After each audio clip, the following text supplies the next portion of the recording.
these kinds of shows and how they creep into the conversation as something normal when they really, we just need to be aware of what's happening. Yeah, it is. Well, Marta, you know, I've worked very closely with mostly women for the last 45 years. I've known many women who have purchased sperm from the sperm bank. So when they go to purchase sperm, they're given lots of choices. Absolutely. They know the education of the donor. They know his eye color, his height, his ethnicity, even down to his religion. So I'm missing something. I don't see anything different about choosing an egg donor as a woman choosing a sperm donor. Yeah, I know. I think it's the rhetoric in which is being applied to the conversation, and I think it's the way in which that we're going about or holding our opinions of the show. If you become detached or apathetic towards somebody who is really struggling with finding an egg or a partner to start a life, then that's sad in itself.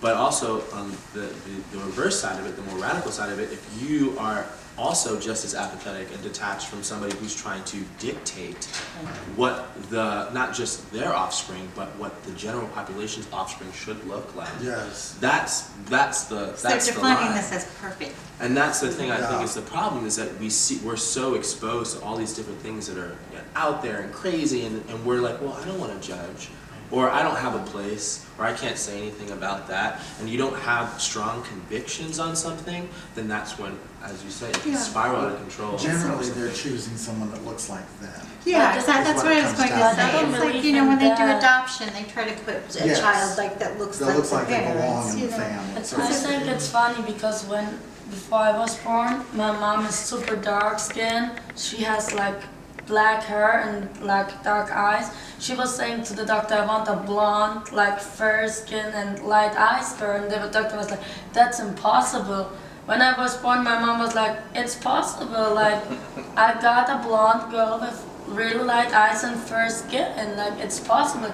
So I don't really believe like just because you got an egg donor, she looks like kind of Angelina Jolie with like full lips and big eyes. I don't really believe in that, because nowadays, like, it happened that we jump over the generations. Like when you have a kid, maybe sometimes it's not kind of looking like the father or the mother.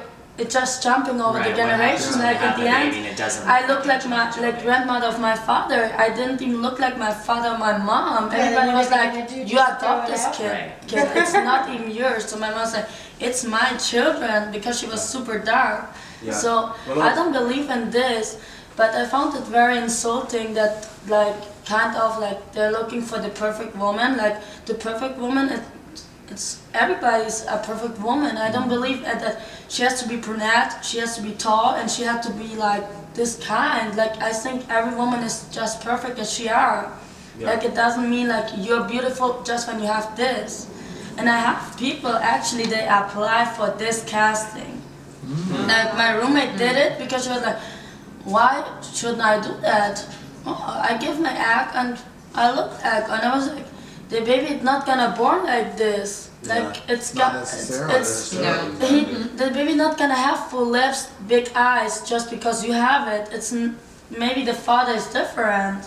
Like it's not gonna be like this. And to do a TV show about it, it's so sad. It's just like going like our generation that we have nowadays. It's just like what is the new stupid thing that we can do? Like the Kim Kardashians, everybody's looking up to them.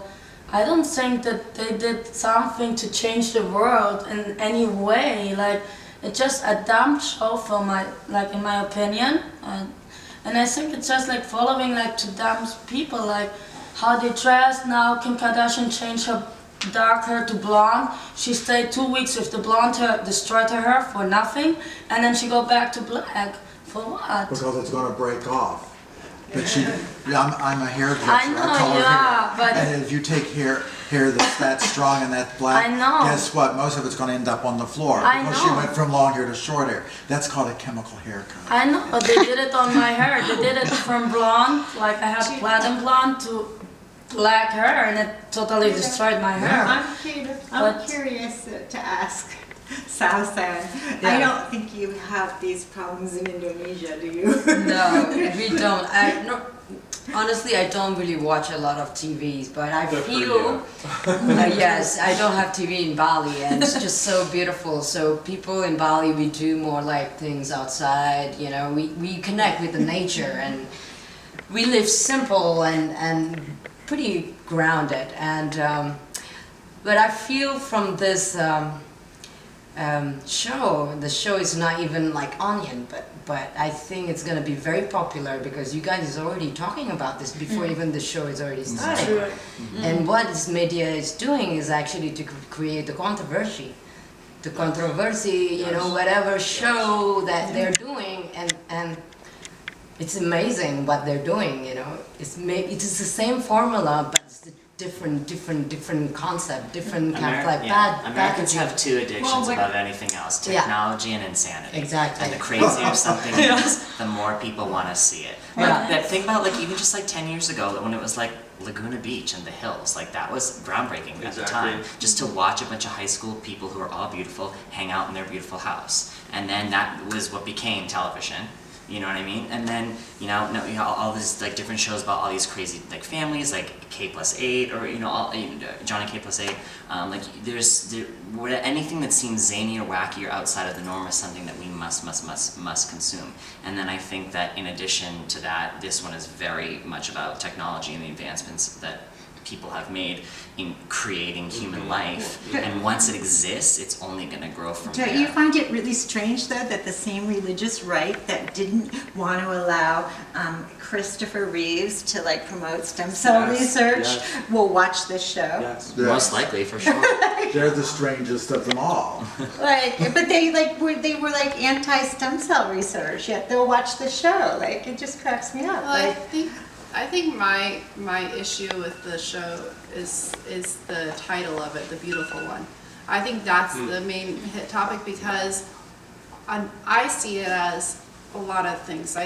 First I roll at it, I'm like, thank God I don't watch TV, and get brainwashed by these things. But the thing that, because it hits a lot of topics, but I think on one hand, at least it highlights. It could highlight what it's like to go through being a married couple and not being able to have kids, and going through the journey of the couple. I think if they went through that on the emotional There's level, already shows that's like a really that, though. beautiful thing, right? Yeah. But this is just going to be another format, and it's just making a controversial topic of it being a beautiful one. It's just going to make somebody want to watch that and understand that topic more, and maybe that helps people be a little more sensitive. but what about because- developmentally challenged children? Like, what does this say about Right, that? that's the thing, is that you're not gonna know how this child's gonna come out. You know what I mean? Yeah. Because maybe But you also do It's that. very sad when the baby, But- like the kid No, is but- grown up and then he see it or she, oh, No, but I But think this they is did a a TV message show that, about you know, like, my beautiful birth. children are worth having. well, they don't know if it's gonna be a thing, girl. but somebody had said it before, but the thing is that when you're looking for sperm donors or you're looking for the egg donors, they already have a profile of the person. So whether it's a topic that's discussed or not, people are still strategically looking for someone who they think is going to be a beautiful child. And I do Naturally. I don't- Which I even don't though it think- should be they're based already on photos. I don't think they have personality and photos, all that stuff. But then that They don't person have would just photos. rather do. Yeah, they have photos. And same thing in adoption when they look at Yes, adopting they do, but babies. only as children. All right. Yeah. There's no identity to the donor. Right. Except as children. Yeah, I don't think But they you- have adult photos. You see yet. the pictures, and then you don't know where they're from, except you know which country they live in, Yeah. the level of education, and the profession. Well, I They when I said was in college, I representative tried to be a education. sperm donor, and I went through a lot of the process for it. They ultimately said no for whatever reason, which they don't tell you why. But I don't remember my photo being taken. But they ask you every question that this show is probably going to bring up, and I think that the weird What thing. kind of questions do they ask? This is interesting. Yeah, everything that we just mentioned, education, religion, everything about your family's history, Eye color, hair everything, color. and back to your great grandparents, Height, weight, the whole blood thing. pressure, history of diabetes, cancers, anything, habits, anything that you do at all. What are your interests? What are your favorite foods? all this kind of stuff, like anything that would create a personality. So that my guess would be so that when a couple comes to pick out their baby, they find someone who's like them or has all the qualities they want in their child. And I think that the most important conversation that needs to be had from this is that this baby that will eventually be born into a human is going to grow up knowing that these are the expectations set for it. Yeah. And it was as beautiful as they hoped. And then if you're talking about the topic of, That's sad, yeah. like, now, that's in the other thing, is so if you're talking about the topic of what defines a beautiful person, that's a Yes. whole nother hit process, Yes. because here's the See, thing. that was This deep, is that what- was more, like, Right. that's had And more the breakdown texture is- than just like, yeah. hi, I'm And the Todd. breakdown That- says but beautiful that's- inside and out, but all they did was Yeah. show you pictures of Angelina Jolie and Yes, Keira Knightley. what does it It's mean like, to be where was the beautiful beautiful inside? inside part? And why does it have But to be that's the same problem for? in all of the industry that we live in, with the all But I the guess fashion also, and I film mean- and everything and advertising. I mean, that's why you will only see light-skinned black girls, not dark-skinned black girls, advertising for things. It's like, it's the worst thing. Have you is- noticed like the transition from like, I don't even have any like references off the top of my head, but if you watch any type of like ethnic actors, as they get more and more successful, they tend to get lighter and lighter and Yeah. lighter. Yeah. And their hair Always becomes was. dull like There's sugar. been some sugar. beautiful dark Beyonce, Ethiopian actually, girls that's in from Minnesota the Beyonce. last number of years. Starts off as this like really mocha, gorgeous woman, and now like all of her videos, she's super pasty and pale. Who is this? Like Beyonce. I think the same thing happened to Michael Jackson. Michael Yeah, Jackson. Michael Jackson Of was course. white. It's like this struggle for beauty, as you were saying. Like, what are the expectations for this child or for this person? Let's just say people in general, because I feel like for me, and maybe you can maybe attest to this as well. The idea that your mother wanted this type of But that child. was her like in her like mind. I want a blonde. Right, and I think those expectations by any generation, not just your parents, just like older generations, are being projected onto you regardless. And I think it's interesting to have this new pressure or this new expectation that's applied to you outside of like you having any control over whatsoever.